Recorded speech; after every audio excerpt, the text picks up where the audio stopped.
História. Queria que você parasse um pouquinho, prestasse atenção nessa história aqui, que eu tenho para trazer para você agora.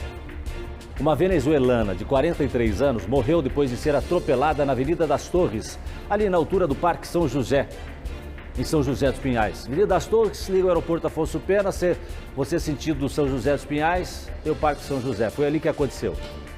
O detalhe é que esse acidente foi na frente do marido e do filho dela. Você imaginou como é que vai ficar a cabeça dessa criança, gente? Difícil esquecer a cena da mãe sendo atropelada. Sobre isso eu vou falar agora com a Bruna Frenner, porque aconteceu de novo. Depois de tudo isso, o motorista fugiu. Acidente durante o dia, atropelou, matou, fugiu. Bruna Frenner, ela preparou uma reportagem pra gente sobre esse assunto. Ô Bruna, e me conta, a polícia já tem pistas de quem foi esse homem? Quem é esse motorista, o causador do acidente que mais uma vez deu no pé? Mais um caso de motorista que atropela e foge. Sim, Jasson, e acredite se quiser, sabe o que ele disse para a polícia? Ele disse que não percebeu que tinha atropelado. Depois que ele viu que alguma coisa aconteceu de estranha, de errado, ele para o carro um pouquinho adiante, mas fica com medo ali da população, das pessoas que começaram a se aproximar e deu no pé, foi embora. Mas hoje cedo ele se apresentou na delegacia. Olha só a reportagem. O motorista suspeito de atropelar a venezuelana se apresentou hoje cedo na delegacia de São José dos Pinhais. Ele é vendedor em uma empresa do município e voltava do trabalho no momento do atropelamento. Ele vai prestar o depoimento dele e esperar responder juridicamente, né? O delegado vai dar andamento daí no inquérito para esclarecimento dos fatos. Que momento que ele sabe que ele realmente matou uma pessoa? Olha, foi pelos noticiários posteriormente, né? Na noite ou no domingo ainda, que ele foi ver rede social, etc., acabou vendo, mas não fazia ideia alguma de que teria matado uma pessoa, né, o cometido, acontecido. Deu a sua versão, se disse estar muito arrependido pelo que aconteceu, vai sim apresentar o seu veículo para ser periciado aqui na delegacia. Se tudo for confirmado, se confirmada a imprudência do motorista na condução do seu veículo, ele pode ser, sim, responsabilizado pelo homicídio culposo na direção do veículo automotor, agravado aí pela fuga do local do acidente. A venezuelana Yusmeli Soleda Roja, de 43 anos, morreu após ser atingida pelo carro às margens da Avenida das Torres, em frente ao Parque São José. Ela estava acompanhada do marido e do filho e tentava atravessar a rua.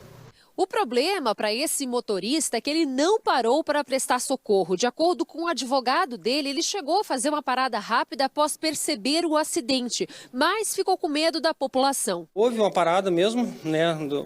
Estacionou o carro, mas daí imediato aglomeração de pessoas, né, que vieram fazer os primeiros socorros, e ele pegou e foi embora daí realmente. Ele ligou para o socorro. Nesse momento ele ligou posteriormente. A gente vai verificar ainda com o socorro quem foi que acionou, quem fez o pedido, quem chamou o socorro para o local. Vamos atestar para verificar se ele mesmo pediu socorro ou se foi uma outra pessoa. O certo é que o fato dele ter fugido do local do acidente agrava a sua conduta, faz com que ele se responsabilize por mais um crime. O atropelamento foi por volta de 1h da tarde de sábado. Os bombeiros chegaram a ser acionados, mas não teve jeito. A venezuelana morreu ainda no local. Teoricamente, existe um homicídio ali, talvez o culposo, né?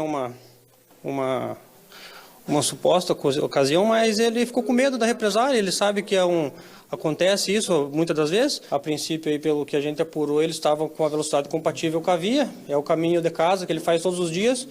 Não tem nenhuma ilegalidade quanto a isso. A gente vai tentar verificar nas câmeras do local se ele estava realmente em velocidade regular. Vamos tentar identificar e ouvir as testemunhas que estavam no momento do acidente, que prestaram socorro à vítima, para poder sim certificar se houve imprudência da vítima ao atravessar ou se houve imprudência do motorista ao conduzir o seu veículo.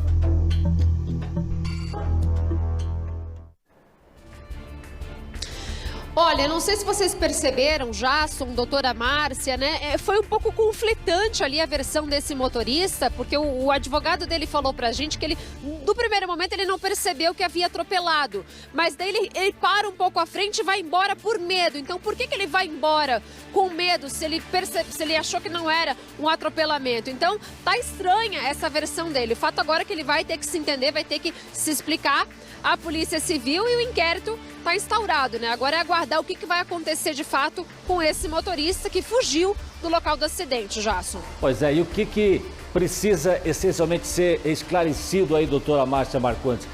Esse fato que a Bruna colocou é relevante, né? Porque há um conflito de informação aí. Primeiro ele não sabia, daí ele sabia, aí ele buscou socorro, mas ele resolveu ir embora. Realmente a Bruna está certíssima na visão dela de que está confuso, né? Mas o fato é que toda vez que o motorista pega e fala que foi embora porque teve medo da reação, eu fico pensando quantas vezes nós vimos ou noticiamos esse tipo de reação de fato. Se não fosse num filme, mas na vida real.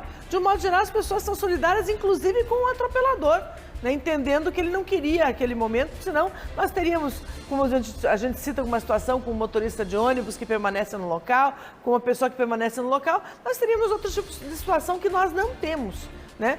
A pessoa, ela, na verdade, ela quer ir embora porque ela não quer se responsabilizar. Depois acaba sendo convencida de que é melhor se responsabilizar e ir à delegacia, mas naquele momento ela não tinha esse interesse. E o que mais me incomoda é exatamente a ausência de empatia. Então vai ser verificado, sim, se ele agiu com culpa nesse momento, ou seja, se foi imprudente ou negligente no momento do atropelamento, que gera a investigação e responsabilização pelo homicídio culposo, e a conduta posterior dele, né? Por que ele deixa o local que constitui um crime autônomo, né? Então, Bruna, para a gente encerrar esse assunto, o homem foi embora porque teria ficado preocupado, com medo de ser agredido no local. Esse foi o argumento dele, né?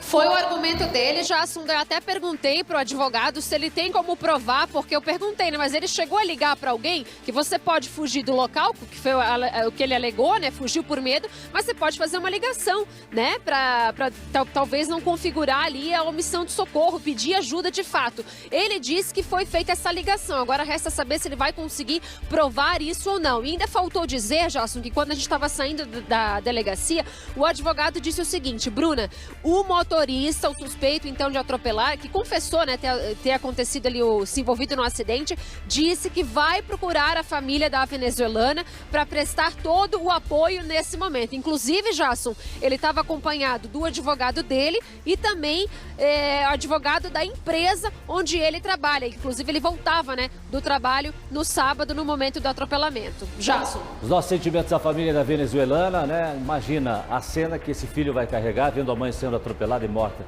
né? E sabendo que o motorista depois fugiu também, né? Tudo muito triste.